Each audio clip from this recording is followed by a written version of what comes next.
이게 나라고요? 2004년 봄비가 내리던 날, 서울 외곽의 오래된 단독주택 앞에 한 여자가 서 있었다. 그녀의 이름은 이정희. 50을 간 넘긴 나이, 얼굴엔 세월이 만든 깊은 주름이 있었지만 그 눈빛만큼은 아직 단단했다. 손에 들린 갈색 봉투 하나, 낡고 모서리는 달아 있었다. 그 봉투엔 단 한 단어가 적혀 있었다. 비밀. 정희는 떨리는 손으로 초인종을 눌렀다. 문 안쪽에서 인기척이 들렸다. 잠시 후 문이 열리며 젊은 여자가 나타났다.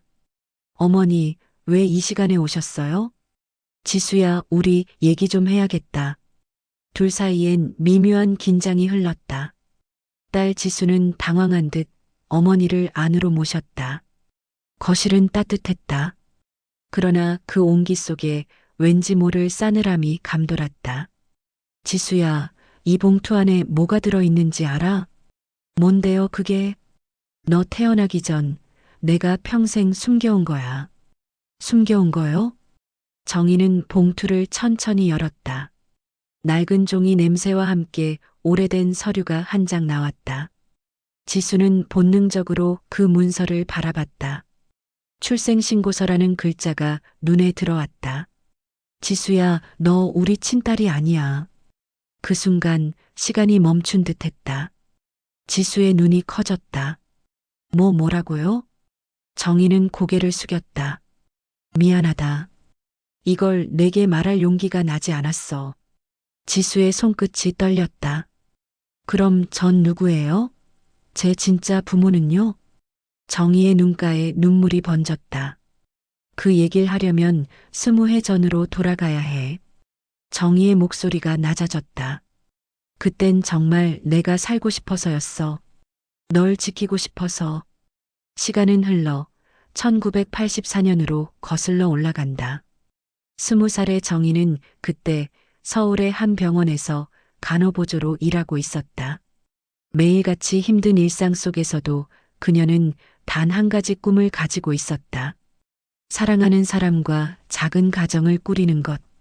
그녀는 어느 날 병실에서 한 남자를 만났다. 그 남자 김태수. 교통사고로 입원한 환자였다. 거칠지만 따뜻한 말투, 불안 속에서도 유머를 잃지 않는 사람이었다. 정희 씨, 나 다리 못 써도 웃을 수 있잖아요. 그 말에 정희는 처음으로 마음을 열었다. 두 사람은 사랑에 빠졌다. 그러나 세상은 그 사랑을 쉽게 허락하지 않았다.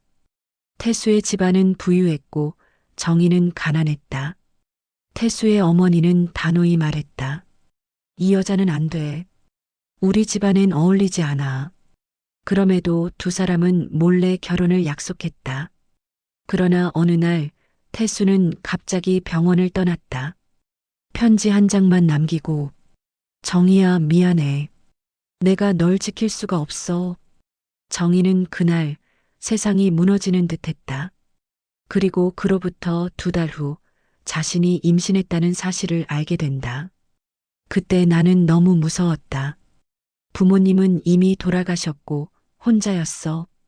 그런데 아이는 낳고 싶었어. 그녀는 아이를 지키기 위해 모든 걸 숨기기로 했다. 하지만 출산을 앞두고 갑작스러운 사고가 일어났다. 산부인과 화재. 병원 기록은 엉망이 되었고 신생아실의 혼란 속에서 아이들이 뒤섞였다. 그날 이후 내 손에 안겨진 아이가 지수야, 너였어. 지수는 숨을 몰아쉬었다. 그게 무슨 말이에요? 그럼 제 친엄마는요? 정희는 떨리는 목소리로 말했다. 그 아이의 엄마는 내 친구였어. 그녀는 그 화재로 세상을 떠났고 난 내가 내 아이인 줄 알고 키웠어. 지수는 눈을 감았다. 그럼 아빠는요? 제 아빠는? 정희는 고개를 들었다. 그건 나도 몰라. 병원 기록이 사라졌으니까. 지수는 봉투 속의 종이를 바라보다가 자리에서 일어났다. 잠시만요. 정리할 시간이 필요해요. 그녀는 문을 열고 나갔다. 비가 다시 내리기 시작했다. 정희는 창가에 서서 빗줄기를 바라봤다. 이제야 말했네. 정말 미안하다. 그녀의 손엔 아직 열지 않은 또 다른 작은 봉투가 있었다. 그 안엔 유언장이라는 글자가 적혀 있었다. 누군가의 진실은 또 다른 사람의 거짓일 수 있다. 하지만 거짓 속에도 사랑이 숨어 있을까? 비 내리던 밤이 지나고 새벽이 왔다. 지수는 그날 이후 집에 들어가지 않았다. 머릿속은 뒤죽박죽이었다. 태어난 순간부터 믿고 살아온 모든 게 흔들리는 기분이었다. 지수는 눈앞의 세상이 낯설었다. 휴대폰을 꺼내 검색창에 입력했다. 1984년 강남병원 신생아실 화재. 화면엔 오래된 기사 몇 개가 떴다. 신생아실 화재로 아기 2명 사망, 기록 혼선 발생. 기사 아래에는 몇몇 피해자, 가족의 이름이 있었다. 그중 낯익은 이름이 눈에 들어왔다. 정희의 친구 박선미. 지수는 그 이름을 반복해서 읽었다. 박선미 어머니가 말한 그 친구. 그녀는 곧장 노트북을 켜고 관련 기록을 찾기 시작했다. 공개된 자료는 거의 없었다. 그 사건은 오래전 묻혀버린 지방의 한 병원 이야기였다. 그러나 단 한 줄, 인터넷 커뮤니티의 오래된 글이 눈에 띄었다. 그때 우리 아기 찾지 못했어요. 누군가 데려갔다고 믿어요. 닉네임은 솔천 984. 지수는 그 글을 몇 번이나 반복해서 읽었다. 가슴이 쿵쾅거렸다. 혹시 그 글의 주인이 진짜 친어머니일까? 그녀는 다음날 바로 병원 기록 보관소를 찾았다. 지금은 문 닫은 병원의 자료를 보관 중인 곳이었다. 직원은 고개를 저었다. 30년도 넘은 자료라 남아있는 게 별로 없습니다. 하지만 잠시 뒤 직원은 한 상자를 꺼내왔다. 딱 하나 남아있네요. 당시 간호사 명부랑 근무일지예요. 지수는 떨리는 손으로 상자를 열었다. 먼지 냄새가 났다. 노란색 서류철 사이에 이름들이 빽빽이 적혀 있었다. 그 중에 이정희와 박선미 이름이 나란히 있었다. 그리고 한쪽 모서리에 낯선 이름이 눈에 들어왔다. 김태수? 지수는 눈을 크게 떴다. 김태수? 그 이름은 어머니가 예전에 단 한 번 언급했던 이름이었다. 내 아버지일지도 모르는 사람. 지수는 서류를 사진으로 찍었다. 그날 저녁 어머니에게 전화를 걸었다. 하지만 전화는 연결되지 않았다. 음성사서함이 반복됐다. 이정혜 씨는 현재 전화를 받을 수 없습니다. 불길한 느낌이 스쳤다. 지수는 택시를 타고 어머니의 집으로 향했다. 문은 굳게 잠겨 있었다. 거실 불은 꺼져 있었고 안에서는 아무 인기척도 들리지 않았다. 테이블 위엔 어제 보았던 그 갈색 봉투가 그대로 놓여 있었다. 옆에는 또 하나의 봉투가 있었다. 지수에게 엄마의 마지막 이야기. 지수는 조심스럽게 봉투를 열었다. 안에는 편지 한 장과 오래된 사진이 들어 있었다. 사진 속에는 젊은 정희 그리고 한 남자가 있었다. 그 남자의 손엔 아기를 안고 있었다. 사진 뒤에는 글자가 적혀 있었다. 1984년 강남병원 앞. 우리 셋. 지수는 사진을 들고 눈물을 흘렸다. 아빠 정말 당신이에요? 편지를 펼치자 어머니의 글씨가 보였다. 지수야, 이걸 읽을 땐 내가 곁에 없을지도 모르겠구나. 그동안 미안했다. 사실 널 처음 본 순간부터 나는 알았어. 너는 내 아이가 아니란 걸. 하지만 내 품에 안긴 그 따뜻함을 잊을 수 없었다. 그게 죄라는 걸 알면서도 난 너를 놓을 수 없었어. 너의 친아버지 김태수. 그는 내가 태어나기 직전까지 병원에 있었단다. 그날 화재가 나던 날 그는 한 명의 신생아를 구했어. 그리고 그 아기가 너였다는 걸 나중에야 알게 됐지. 내가 내게 줄 수 있는 마지막 건 진실이야. 진실을 찾아가렴. 그게 너를 위한 진짜 유산이야. 지수는 편지를 꼭 쥐었다. 눈물이 멈추지 않았다. 그녀는 곧장 김태수라는 이름을 검색했다. 그러나 검색 결과는 거의 없었다. 단 하나 지방에 작은 요양원 주소가 있었다.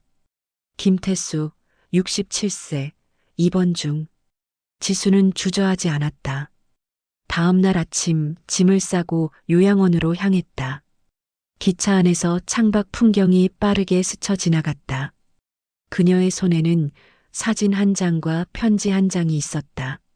눈물 대신 결심이 자리 잡고 있었다.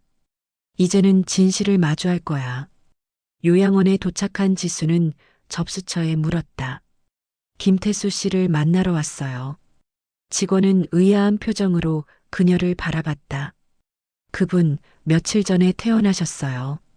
어디로 가셨는지 아세요? 직원은 잠시 망설이다 작은 종이 쪽지를 건넸다. 이걸 남기셨더라고요. 딸이 나를 찾아오면 이 번호로 연락하라. 종이에 적힌 전화번호는 오래된 필체였다. 지수는 손이 떨렸다. 심장이 빠르게 뛰었다. 정말 나를 기다리고 있었던 걸까? 그녀는 깊게 숨을 들이쉬고 번호를 눌렀다. 신호음이 길게 울렸다. 그리고 낮고 쉰 목소리가 들려왔다. 여보세요, 누구시죠? 혹시 김태수 씨이신가요? 잠시 정적이 흘렀다. 그래요. 그런데 누구십니까? 저는 지수예요. 이정의 딸이요. 전화기 너머에서 긴 숨소리가 들렸다. 지수라고 했나요? 네. 아마도 당신이 제 아버지일지도 모른다고 들었어요. 한참의 침묵. 그리고 낮게 떨리는 목소리가 이어졌다. 이제야 오는구나. 지수의 눈가에 눈물이 맺혔다. 저를 알고 계셨나요? 그날 이후 한 번도 잊은 적이 없었소. 전화를 끊은 뒤 지수는 하늘을 바라봤다. 어머니의 말이 떠올랐다. 진실을 찾아가렴. 그게 너의 유산이야. 지수는 마음속으로 되뇌었다. 엄마, 이제 시작이에요. 진실은 언제나 고통스럽다. 그러나 그 고통이 우리를 사람답게 만든다. 삼신. 늦은 오후 지수는 남해로 향하는 버스에 몸을 실었다. 창밖으로 노을이 붉게 번지고 있었다. 멀리서 파도 소리가 들려왔다. 그녀는 어머니의 편지와 사진을 다시 꺼내 들었다. 그 속의 남자 김태수. 이제 곧 그를 마주하게 될 것이다. 버스가 멈추자 작은 어촌 마을이 모습을 드러냈다. 요양원 직원이 알려준 주소는 바닷가 끝에 있는 오래된 단층집이었다. 대문 앞에는 이름표 대신 작은 팻말이 걸려 있었다. 태수의 쉼터. 지수는 조심스럽게 문을 두드렸다. 낡은 문이 삐걱이며 열렸다. 안에는 초로의 남자가 의자에 앉아 있었다. 회색빛 머리, 거칠어진 손. 그러나 그 눈빛만큼은 선명했다. 지수 맞지? 지수는 고개를 끄덕였다. 네, 저예요. 태수는 그녀를 한참 바라보다가 천천히 미소를 지었다. 정말 닮았구나. 내 어머니처럼. 지수는 말을 잇지 못했다. 저를 알고 계셨나요? 알고 있었다. 하지만 만날 용기가 없었지. 태수는 낡은 앨범 하나를 꺼냈다. 이게 내가 태어나던 날이야. 사진 속에는 한 여자가 병원 침대에 누워 있고 그 옆에서 아기를 안고 있는 태수의 모습이 있었다. 그의 눈가에는 눈물이 맺혀 있었다. 그날 병원에 불이 났다. 나는 신생아실에서 아이들을 꺼내고 있었지. 그중 하나가 내가 아니었을까 싶었어. 그날 이후 모든 게 뒤섞였어. 기록도, 이름도, 운명도. 지수는 숨을 고르며 물었다. 그럼 저는 누구의 아이인가요? 태수는 잠시 침묵했다. 그 답은 아직 완전히 알 수 없단다. 하지만 한 가지는 확실히 말할 수 있어. 나는 널 찾기 위해 평생을 보냈다. 지수는 눈을 떴다. 그런데 왜 어머니는 그걸 숨기셨을까요? 정희는 널 지키려 했지. 그때 진실을 알았다면 넌 평범하게 살 수 없었을 거야. 태수는 고개를 숙였다. 정희는 좋은 사람이었다. 나보다 훨씬 강한 사람. 그는 잠시 말을 멈추더니 서랍에서 편지 한 장을 꺼냈다. 이건 내 어머니가 나한테 남긴 마지막 편지야. 내가 오면 전해달라더군. 지수는 편지를 펼쳤다. 글씨는 떨려 있었지만 한 줄 한 줄 정성스러웠다. 태수 씨, 혹시라도 지수가 당신을 찾게 된다면 그 아이를 원망하지 말아요. 모든 건 제 선택이었어요. 그 아이가 세상에서 버려진 존재가 되지 않기를 바랐어요. 그래서 제 품에 두었어요. 그 죄를 안고 평생 살았지만 후회는 없어요. 그 아이는 세상 누구보다 따뜻한 아이예요. 지수의 눈에서 눈물이 흘렀다. 엄마는 저를 버리지 않았네요. 그럴 리가 있나? 정희는 내가 전부였어. 태수는 그녀를 바라보며 덧붙였다.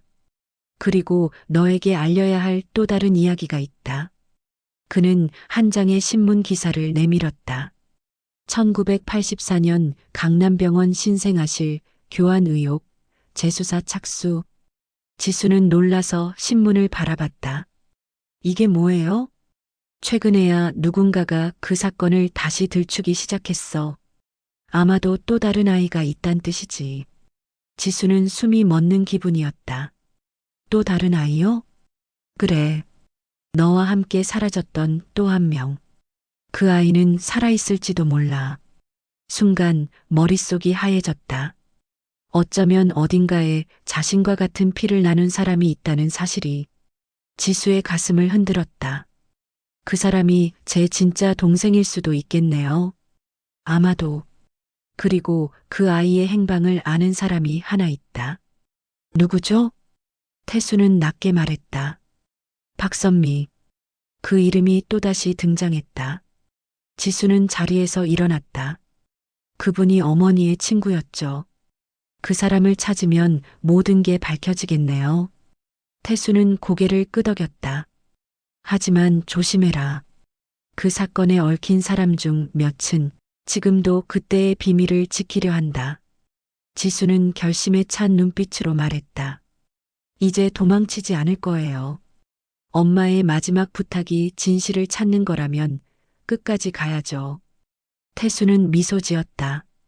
그래, 내가 내 딸이라는 걸 이제야 믿을 수 있겠구나. 두 사람은 오래도록 말없이 앉아 있었다. 바다 건너 붉은 노을이 물결 위로 번졌다. 세월의 고통과 후회가 조금씩 녹아내리는 듯했다. 그러나 평화는 오래가지 않았다. 다음 날 아침 지수의 휴대폰으로 낯선 문자가 도착했다. 그 일에 더 관여하지 마라. 너도 어머니처럼 후회하게 될 것이다. 지수는 숨이 막혔다. 이건 누가 보낸 거지? 태수는 전화를 받아들며 단호히 말했다. 누군가 진실을 막으려는 거야. 이제 너 혼자가 아니야. 함께 싸우자. 진실은 늘 어둠 속에 감춰져 있다. 하지만 누군가의 사랑이 그 어둠을 비추기 시작할 때 운명은 다시 움직인다. 사신. 지수는 남해를 떠나 곧장 서울로 향했다. 그녀의 머릿속엔 단 하나의 이름만 맴돌았다. 박선미. 어머니의 친구이자 그날의 마지막 증인. 도착한 곳은 오래된 재단병원 건물이었다. 간판에는 선미 의원이라는 글씨가 희미하게 남아 있었다. 40년 전 불이 났던 병원 이름과 같았다. 지수는 문을 밀고 들어갔다. 안에는 백발이 희끗한 여자가 앉아 있었다. 의자에 앉은 그녀가 천천히 고개를 들었다. 지수는 낮게 말했다. 박선미 씨 맞죠? 여자는 잠시 놀란 눈빛을 보이다가 조용히 미소를 지었다. 그래요. 이정의 딸이구나. 그녀의 목소리는 낮고 차분했다. 당신이 날 기다렸나요? 아니, 언젠가 올 줄 알았어. 지수는 주먹을 쥐었다. 그날 1984년 병원 화재. 그 일에 당신이 있었죠?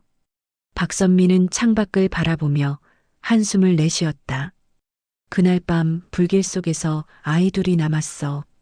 나는 한 아이를 구했고 정희는 다른 한 아이를 품었지. 그럼 저는 그 중 한 명이었나요? 그래, 하지만 내가 품에 안긴 아이가 진짜 내가 아니었을 수도 있지. 지수는 숨이 멎는 듯 했다. 그게 무슨 말이에요? 아이들이 바뀌었어.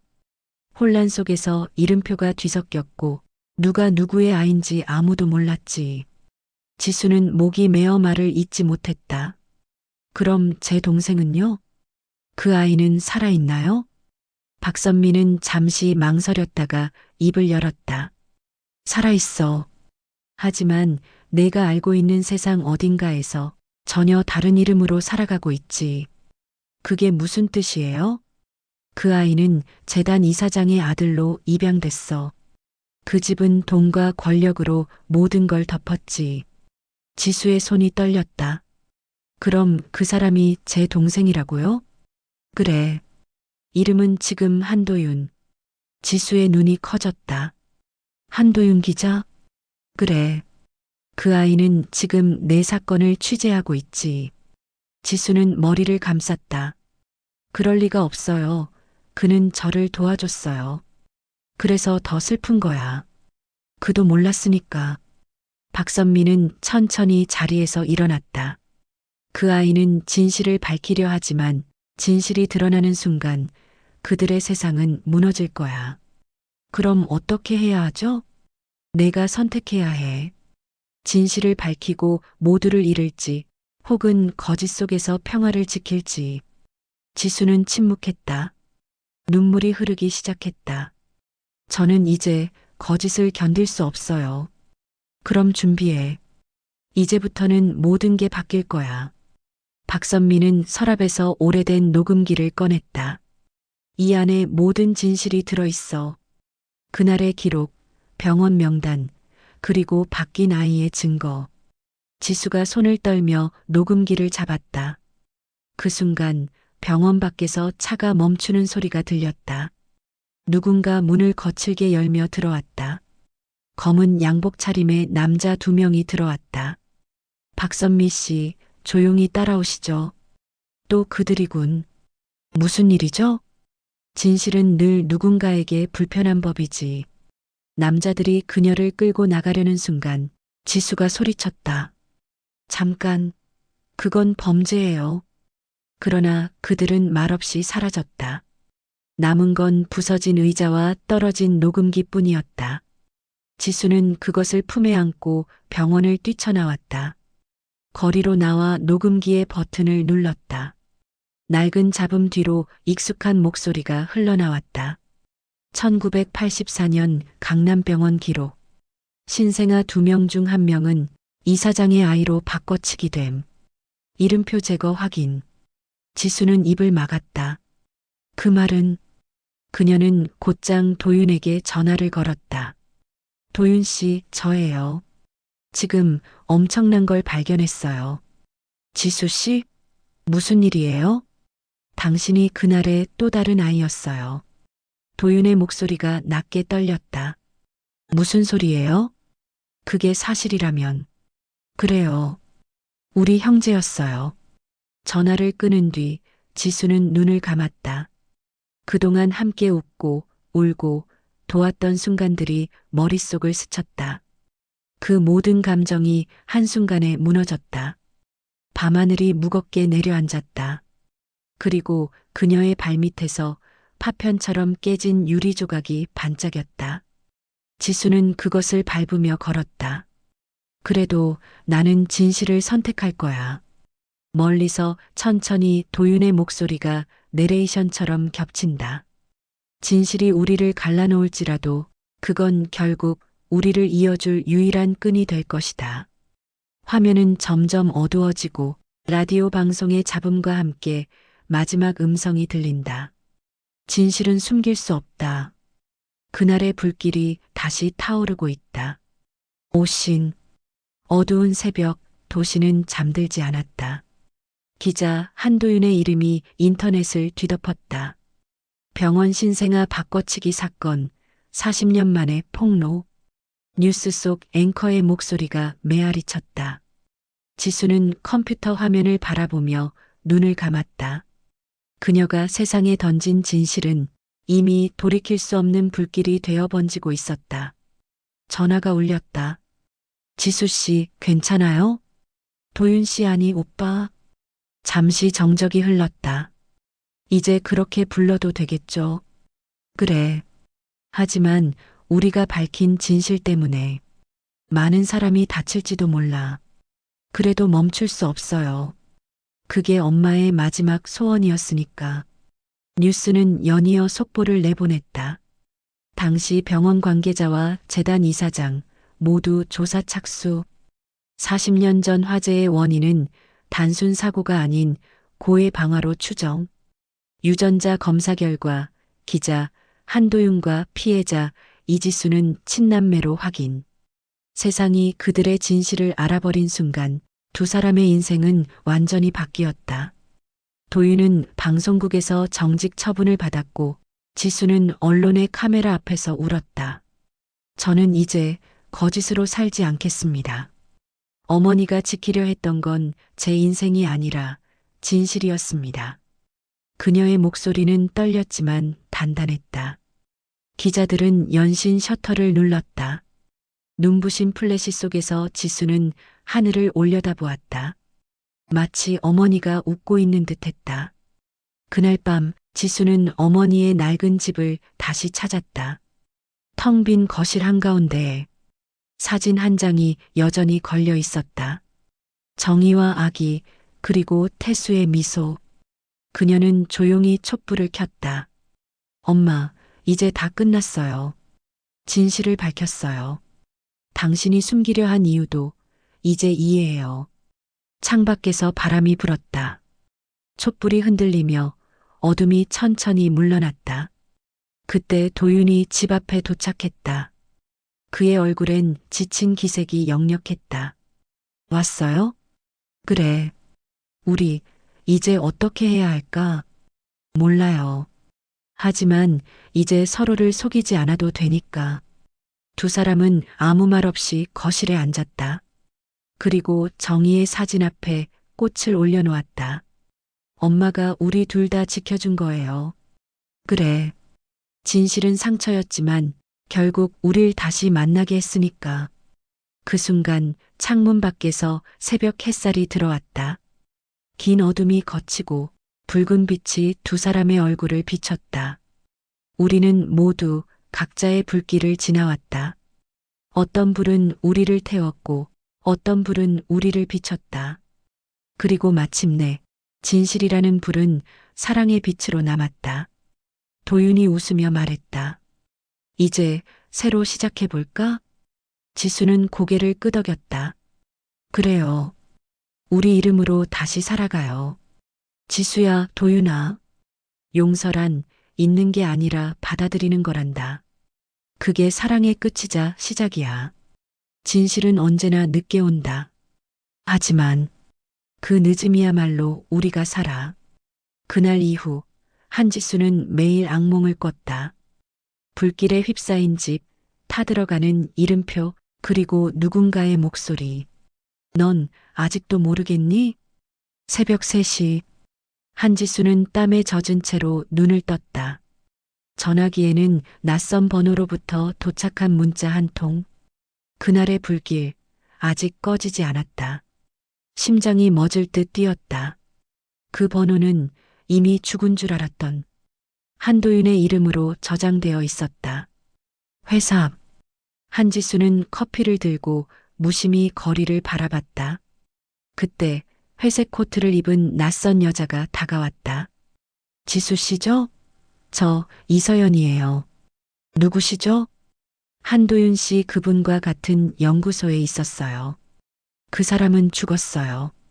아니요. 죽지 않았어요. 적어도 그날까진.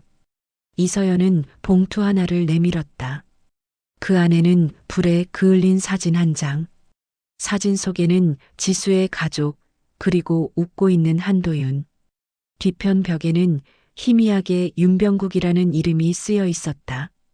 밤, 지수는 봉투를 열어 다시 들여다봤다. 사진 구석에는 작은 글씨로 정희의 생일 2001 이라고 적혀 있었다. 정희. 그녀의 어머니의 이름이었다. 하지만 이상했다. 그날은 어머니가 돌아가시던 날이었다. 지수는 한도윤의 흔적을 쫓기 시작했다. 그의 연구 노트, 이메일, CCTV 모두 지워져 있었다. 그런데 단 하나, 복스 VOX라는 이름의 파일이 남아 있었다. 파일을 열자 왜곡된 음성이 흘러나왔다. 진실은 불길 속에 묻히지 않아. 그리고 이어지는 비명. 정의를 찾지 마. 순간 모니터 화면이 꺼졌다. 방 안 불빛이 깜빡이며 꺼지고 창문 너머로 낯선 그림자가 비쳤다. 다음 날, 지수는 이서연을 다시 찾아갔다. 그 파일 복스, 그게 뭐죠? 그건 한도윤이 마지막으로 남긴 연구였어요. 기억을 복제하고 조작하는 실험. 기억을 조작한다고요? 그 불길 속에서 죽은 건 당신의 가족이 아닐 수도 있어요. 지수의 눈이 흔들렸다. 그럼 살아있다는 거예요? 진실은 그렇게 단순하지 않아요. 당신이 믿고 싶은 것만 남아있을 뿐이죠. 밤, 지수는 집벽 속에서 오래된 상자를 하나 꺼냈다. 그 안에는 태워진 앨범, 녹슨 열쇠, 그리고 편지 한 통. 도윤에게. 편지를 펼치자 자신의 어머니가 쓴 글씨가 보였다. 진실은 내가 아니면 풀 수 없다. 눈물이 떨어졌다. 그녀는 무너진 듯 웃었다. 엄마, 대체 나한테 뭘 숨긴 거야? 며칠 후, 지수는 오래된 폐공장을 찾아갔다. 그곳은 불길 사건의 발화점이었다. 붉은 벽돌 위에 희미하게 새겨진 글씨. 복수 실험체 칠한 지수. 그 순간 스피커에서 낯선 남자의 목소리가 흘러나왔다. 지수 씨, 오랜만이네요. 누구야? 윤병국입니다. 박사님이 그토록 찾던 진실, 바로 당신이에요. 무슨 말이에요? 그날 불길 속에서 죽은 사람은 당신이었어요. 지수는 숨이 막혔다. 그럴 리가. 당신은 복제체예요. 한도윤은 당신을 살리기 위해 원본을 태워버렸죠. 눈앞이 흐려졌다. 기억이 섞이며 장면이 뒤틀렸다. 불길 속에서 울부짖던 목소리. 지수야, 도망쳐. 그 목소리의 주인은 자신이었다. 차가운 어둠 속 지수는 다시 눈을 떴다. 머릿속이 쩍 갈라질 듯 아팠다. 눈앞에는 낯선 형광등, 금속 냄새, 그리고 그녀를 비추는 카메라. 실험체 7 의식 회복 완료. 윤병국의 목소리가 들려왔다. 당신이 말한 진실은 뭐예요? 지수의 목소리는 떨리고 있었다. 윤병국은 비웃듯 말했다. 진실? 그건 언제나 선택된 기억이지. 나를 이용했잖아요. 아니, 넌 스스로 선택했어. 불길 속에서 넌 살아남길 원했지. 갑자기 모니터가 켜졌다. 그 안에는 한도윤의 영상이 재생되고 있었다. 지수야, 이걸 보고 있다면 난 이미. 영상 속 도윤은 피투성이었다. 윤병국은 기억을 실험하고 있어. 그 불길은 단순한 사고가 아니었어. 정희 여사, 당신의 어머니가 실험 대상이었어. 지수의 눈이 커졌다. 엄마가? 윤병국은 천천히 말했다. 그래, 내 어머니가 기억 복제의 최초 실험체였지. 그녀의 기억이 내 안에 심어져 있어.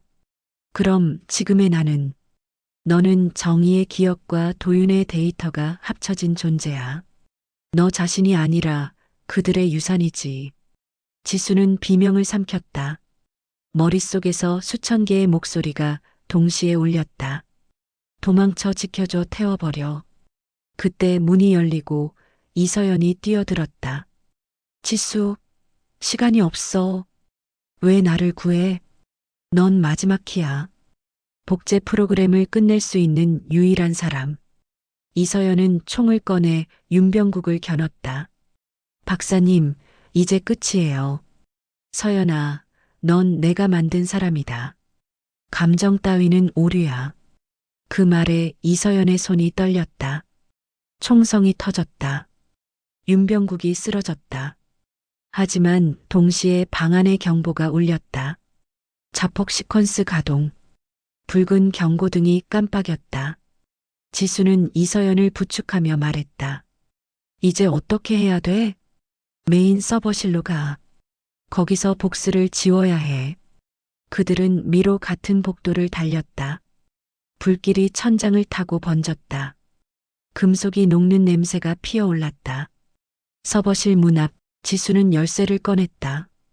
그 열쇠는 어머니의 상자에서 나온 것이었다. 도윤이 이걸 남겼었지. 문이 열리자 수십 개의 저장 장치가 눈앞에 나타났다. 모두 기억 데이터였다. 정희, 도윤, 지수원본. 그리고 마지막, 지수복제. 지수는 키보드 위에 손을 올렸다. 삭제하면 모든 게 사라져요. 이서연이 속삭였다. 그게 진실이야. 그게 자유야. 지수는 눈을 감았다. 엄마, 도윤 나 이제 알 것 같아. 이건 내 기억이 아니야. 하지만 내 선택은 진짜야. 그녀는 DLT 키를 눌렀다. 순간 경고음이 울리고 서버실 전체가 붉은 빛으로 물들었다. 모든 기억이 불타는 듯 사라졌다. 모든 것이 무너진 후 지수는 불길 속에서 홀로 서 있었다. 머릿속의 목소리들이 조용해졌다. 그리고 마지막 하나만 남았다. 지수야, 이제 넌 진짜야. 그건 어머니의 목소리였다. 그녀는 미소를 지었다. 눈물이 불꽃 속으로 녹아내렸다. 불길이 모든 것을 삼킨 그날 이후 세상은 아무 일도 없었던 듯 돌아가고 있었다. 하지만 그 평온함 속에는 무언가 끈적한 공포가 숨어 있었다.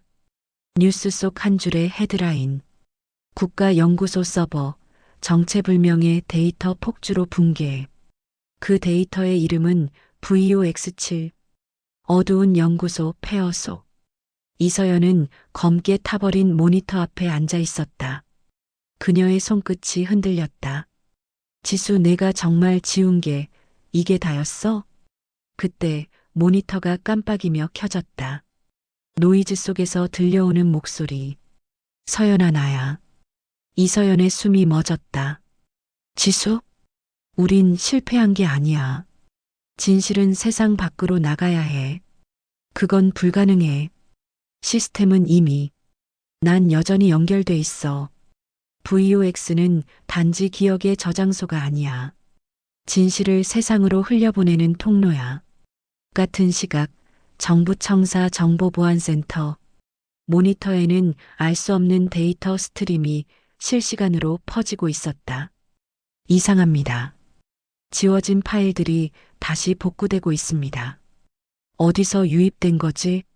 알 수 없습니다. 출처 불명 지수복제로 표시됩니다. 그 순간 스피커에서 목소리가 흘러나왔다. 이건 기록입니다.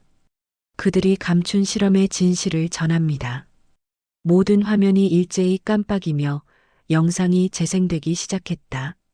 실험 장면, 불길에 휩싸인 연구소, 그리고 울부짖는 사람들의 얼굴. 세상은 처음으로 숨겨졌던 진실을 마주했다.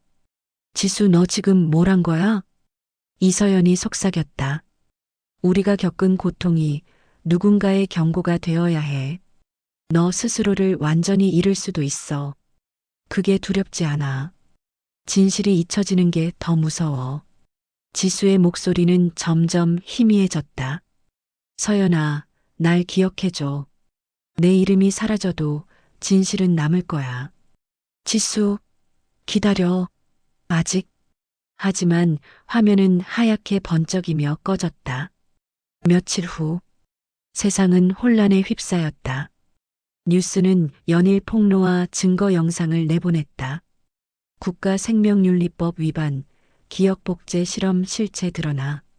윤병국 박사 사망 전 기밀 누출 정황 포착. 기억을 조작하던 프로젝트의 중심에 한 이름이 있었다. 한지수. 그녀의 존재는 이제 실험체가 아닌 진실의 상징으로 남았다. 밤, 이서연은 옥상 위에 홀로 섰다. 도시 불빛이 마치 불길처럼 깜빡였다. 이어폰 속에서 지수의 목소리가 마지막으로 흘러나왔다. 서연아, 우린 불 속에서 태어났지만 이젠 빛으로 남자. 그녀의 눈에서 눈물이 흘렀다. 그래, 지수. 이제 세상이 널 기억할 거야. 하늘 위로 수천 개의 드론이 떠올랐다. 각각의 화면엔 VOX7 공개 완료라는 문구가 반짝였다. 모든 곳에서 모든 이가 지수의 진실을 보고 있었다. 진실은 불길 속에서 태어나 망각의 죄를 딛고 세상으로 흘러나왔다. 그리고 그 이름은 다시 쓰였다. 한지수 실험체가 아닌 증언자. 지금부터 들려드릴 이야기는 그 누구도 예상하지 못했던 진실의 마지막 조각입니다. 끝까지 함께 해주세요. 당신이 알고 있던 모든 것이 바뀔지도 모릅니다. 밤이 내린 병원 옥상. 차가운 바람이 유리창을 스치며 지난 시간의 그림자를 흔들었다. 민수는 조용히 문을 열었다. 그의 손에는 오래된 카세트 테이프 하나가 들려 있었다. 이게 아버지가 남긴 마지막 녹음이래. 정화는 숨을 삼켰다. 그걸 이제야 찾은 거야? 민수는 고개를 끄덕였다. 테이프가 돌아가며 거친 숨소리와 함께 아버지의 목소리가 들렸다. 민수야, 정화야. 진실을 숨긴 건 너희를 지키기 위해서였다. 짧은 침묵. 그 다음에 들린 한마디. 사건의 시작은 내가 아닌 너희 어머니였단다. 정화는 입을 틀어막았다. 민수의 눈이 흔들렸다. 무슨 말씀이세요, 아버지? 테이프는 계속 돌아갔다. 그날 어머니가 그 사람을 밀었어. 그건 실수였지만 그 한순간이 모든 걸 바꿔버렸지. 정화는 주저앉았다. 거짓말이야, 어머니가 그런 분일 리 없어. 민수는 떨리는 손으로 테이프를 멈췄다. 그래서 그걸 숨기려고 아버지가 모든 걸 감당하신 거야? 정화의 눈가에 눈물이 번졌다. 그럼 우리를 괴롭힌 그 사람들은 진실을 알고 있는 유일한 사람들을 입막음하려던 거야. 그때 뒤에서 낯선 목소리가 들렸다. 정답이야, 민수 씨. 둘이 동시에 뒤돌았다. 검은 코트를 입은 남자가 천천히 다가오고 있었다. 그는 복수였다. 드디어 진실에 닿았네. 하지만 그걸 세상에 내놓을 용기는 있어? 정화는 이를 악물었다. 당신이 모든 걸 조종한 거죠? 복수는 미소를 지었다.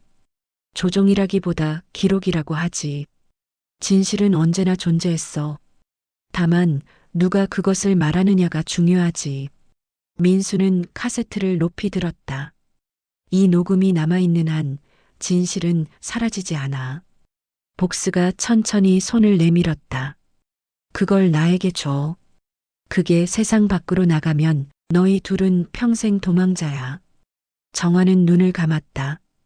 그리고 낮게 속삭였다. 도망치더라도 거짓 속에서 살 순 없어. 민수는 그녀를 바라봤다. 그 순간 그는 모든 걸 이해했다. 아버지가 원한 건 바로 이거였어. 진실을 직면하는 용기. 민수는 카세트를 병원 난간 아래로 던졌다. 유리 조각처럼 흩어지는 소리. 그리고 뒤이어 터지는 복스의 외침. 넌 무슨 짓을 한 거야? 민수는 차분히 말했다. 이제 아무도 조작할 수 없어. 진실은 우리 안에 있어. 복스는 그들을 노려보다가 미소를 짓고 천천히 뒷걸음질 쳤다. 그래. 그게 내가 선택한 길이라면 끝까지 살아남아 봐. 그의 발소리가 어둠 속으로 사라졌다. 정화는 민수의 어깨에 손을 얹었다. 이제 끝난 걸까? 민수는 하늘을 올려다봤다. 구름 사이로 별 하나가 희미하게 빛나고 있었다. 아니, 이제야 시작이야. 이 이야기는 끝났지만 그날의 진실은 여전히 누군가의 기억 속에 남아 있습니다. 당신이라면 거짓의 평화와 진실의 고통 중 어느 쪽을 선택하시겠습니까? 지금 구독과 알림 설정으로 다음 진실의 조각을 함께 찾아가세요.